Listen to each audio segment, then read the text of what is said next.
Hi guys, मैं Ratneshwar sir आप सभी को विद्या स्टडी पॉइंट्स में आपका बहुत बहुत स्वागत है। आज मैं आप लोग के सामने बिहार पॉलिटेक्निक फुल सिलेबस 2020 लेकर पूरी जानकारी के साथ आया हूँ। सबसे पहले हम लोग जानेंगे कि पॉलिटेक्निक भरने के लिए एलिजिबिलिटी क्या है। तो पॉलिटेक्निक भरने के लिए एलिजिबिलिटी है कम से कम मैट्रिक पास होना बहुत ज़रूरी है। ठीक है। उसके बाद है कि पॉलिटेक्निक में कितने सेक्शन होते हैं जिससे एग्ज़ाम में पूछा जाता है। तो उसमें 3 सेक्शन होते हैं, जिसमें पहला है फिजिक्स, दूसरा केमिस्ट्री और तीसरा मैथमेटिक्स। ठीक है। तीनों मिला करके 90 क्वेश्चन पूछे जाते हैं और उसके लिए 2 घंटा 15 मिनट का समय दिया जाता है। कुल मार्क्स 450 मार्क्स होता है। अब बात करते हैं कि इसका एग्ज़ाम पैटर्न कैसा होता है। तो एग्ज़ाम पैटर्न जो होता है, जिसमें ड्यूरेशन होता है, वे भी बताएं कि टोटल क्वेश्चन 90 क्वेश्चन के लिए आपको 2 घंटा और 15 मिनट दिया जाता है। 2 घंटा बनाने के लिए दिया जाता है और 15 मिनट उसको समझने के लिए दिया जाता है। अब आता है टोटल मार्क्स। अभी बताया कि टोटल मार्क्स होता है 450 अंक का। मोड ऑफ एग्जामिनेशन मतलब किस माध्यम से लिया जाता है एग्ज़ाम, ऑनलाइन या ऑफलाइन। तो ऑफलाइन लिया जाता है। Candidate need to fill an OMR sheet with the help of a blue ball point pen. यानी कि आपको OMR शीट दिया जाएगा जिसमें 90 क्वेश्चन होंगे। प्रत्येक क्वेश्चन के 4 ऑप्शन होंगे। उन 4 में से एक सही रहेगा। उसमें ब्लैक बॉल पेन से क्या करना है, तो फिल करना है। अब आता है क्वेश्चन लेवल। उसका क्वेश्चन लेवल क्या होता है? तो क्वेश्चन लेवल सेकेंडरी लेवल होता है। कुछ क्वेश्चन IAC 11 के हो सकते हैं। अब बात करते हैं कि सब्जेक्ट कौन कौन है। तो सब्जेक्ट अभी बताएं कि 3 पार्ट होता है, पार्ट 1, पार्ट 2, पार्ट 3। पार्ट 1 में फिजिक्स, जिसमें नंबर ऑफ क्वेश्चन 30 होगा और कुल मार्क्स जो होगा उसका 150 होगा। यानी कि एक क्वेश्चन पर 5 नंबर। ठीक है। उसी प्रकार केमिस्ट्री में भी 30 क्वेश्चन, मैथमेटिक्स में भी 30 क्वेश्चन। ठीक है। और कुल क्वेश्चन यहाँ देखा जाए तो 90 क्वेश्चन और कुल मार्क्स देखें तो 450।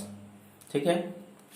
अब बात करते हैं कि पार्ट 1 जो है मैथमेटिक्स में क्या क्या क्वेश्चन और किस किस टॉपिक से आता है और कितना हम लोग पढ़ें, कौन से टॉपिक पढ़ें जिससे कि हमारा एग्ज़ाम अच्छे से निकल सके। तो आइए हम बताते हैं कि मैथमेटिक्स में किस किस टॉपिक से आपको आता है, कौन कौन से चैप्टर को अध्ययन करना पड़ेगा। तो पहला है नंबर सिस्टम, उसके बाद है HCF एंड LCM, उसके बाद है इंडेक्स एंड शॉर्ट्स। ठीक है। ये बहुत इंपॉर्टेंट है, इससे भी लगातार क्वेश्चन पूछे जाते हैं। उसके बाद है रेशनल एक्सप्रेशन। ठीक है। उसके बाद है सेट्स, रिलेशन एंड फंक्शन, जो कि IA 11 का है सिलेबस में। उसके बाद है लॉगरिथम, इससे भी लगभग हमेशा क्वेश्चन आता है। लीनियर इक्वेशन है, आप पढ़ चुके हैं 10 क्लास में और 9 क्लास में, है ना। तो लीनियर इक्वेशन पढ़ चुके हैं। लीनियर इक्वेशन 2 वेरिएबल पढ़ चुके हैं। और उसके बाद है क्वाड्रेटिक इक्वेशन, आप 10 क्लास में पढ़ चुके हैं, 9 क्लास में पढ़ चुके हैं। उसके बाद है फैक्टराइजेशन ऑफ पोलिनोमियल्स। उसके बाद है simple interest and compound interest. उसके बाद 11 नंबर में है टाइम एंड डिस्टेंस, ये भी बहुत इंपॉर्टेंट है, इससे भी क्वेश्चन आएगा। फिर है टाइम एंड वर्क, इससे भी क्वेश्चन आएगा। एरिया वेरी वेरी इंपॉर्टेंट है। आप जानते हैं कि हम जहाँ भी हैं बिना एरिया के हम वहाँ पर नहीं रह सकते हैं, इसलिए। उसके बाद है volume and surface area. Volume and surface area hub of the mathematics माना जाता है। ठीक है। उसके बाद है ज्योमेट्री, और ज्योमेट्री पूरा मैथ्स का जड़ है, इसलिए इसे रूट ऑफ मैथमेटिक्स भी कहते हैं। उसके बाद है ट्रिगोनोमेट्रिक, जो बहुत ही ज़्यादा उपयोग किया जाता है और उसके आइडेंटिटीज को भी हम लोग को पढ़ना है। उसके बाद है हाइट एंड डिस्टेंस। ठीक है, ट्रिगोनोमेट्री से रिलेटेड है, क्योंकि हाइट एंड डिस्टेंस में हम लोग मीनार की ऊंचाई, यदि जहाज की ऊंचाई जो हवाई जहाज होता है उसके निकालते हैं। उसके बाद क्या है rectangular coordinate, straight lines and family of lines. ठीक है, उसके बाद क्या है बैंकिंग एंड टैक्सेशन। उसके बाद क्या है स्टैटिक्स। ये स्टैटिक्स एक ऐसा चैप्टर है जो किसी भी क्षेत्र में बहुत ज़्यादा उपयोग किया जाता है। उसके बाद हम लोग आते हैं पार्ट 2 में, जो फिजिक्स है। फिजिक्स में पहला चैप्टर पढ़ना है मेजरमेंट, जो कि सबसे शुरुआती है और बहुत ही इम्पोर्टेंट है, इससे क्वेश्चन आता है। उसके बाद क्या है वेक्टर एंड मोशन। ठीक है, उसके बाद है लॉ ऑफ मोशन। आप जान रहे हैं कि लॉ ऑफ मोशन, हम किसी भी कार्य को करते हैं तो लॉ ऑफ मोशन होता है। उसके बाद क्या है वर्क, पावर एंड एनर्जी। पांचवा है ग्रेविटेशन। आप जान रहे हैं कि हमारा जो ग्रेविटेशन से है, इससे भी बहुत ज़्यादा क्वेश्चन पूछा जाता है। उसके बाद है हाइड्रोस्टैटिक्स। उसके बाद है काइनेटिक थ्योरी ऑफ मैटर्स। उसके बाद है हिट में heat and thermal expansion, heat के बारे में भी जानना है। उसके बाद है सिंपल पेंडुलम। ये पेंडुलम जो है ये वीवीआई है, इससे पक्का क्वेश्चन आता है वेव मोशन। वेव मोशन भी बहुत इंपॉर्टेंट है। उसके बाद है थर्मोडायनामिक्स। उसके बाद है ट्रांसमिशन ऑफ हीट, यानी ऊष्मा का प्रसार, ये भी बहुत इंपॉर्टेंट है। उसके बाद है रिफ्लेक्शन ऑफ लाइट, प्रकाश का प्रवर्तन, यानी कि प्रकाश के बारे में हमको अध्ययन करना है। उसके बाद है रिफ्रैक्शन ऑफ लाइट।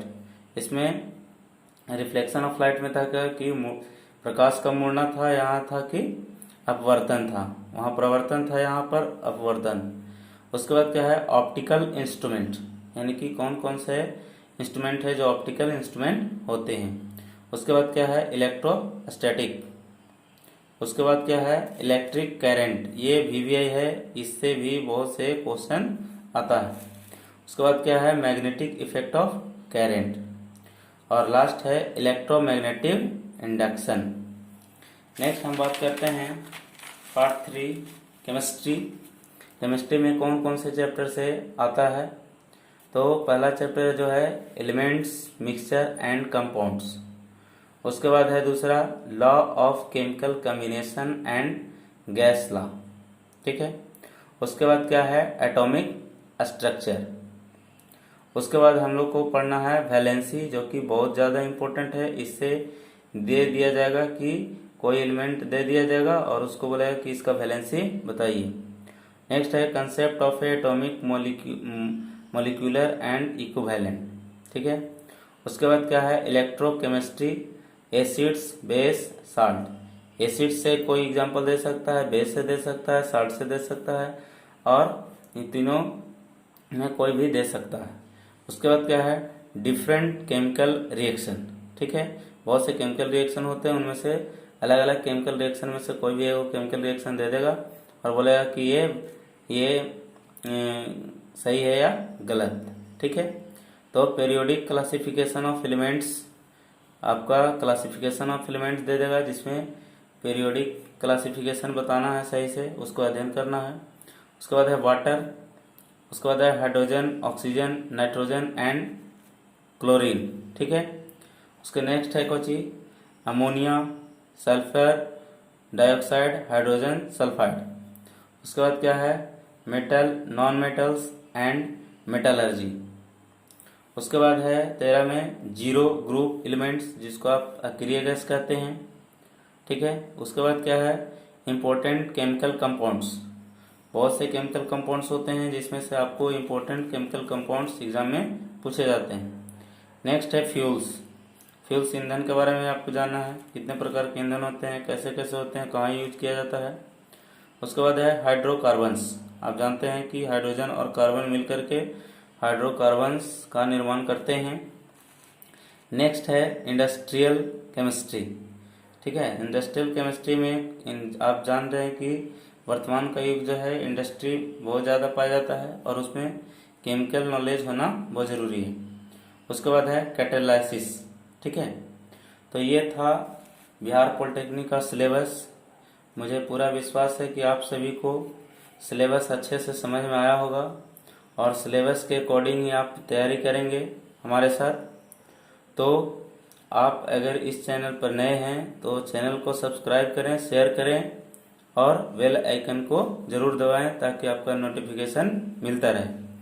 आज के लिए धन्यवाद, बाय बाय।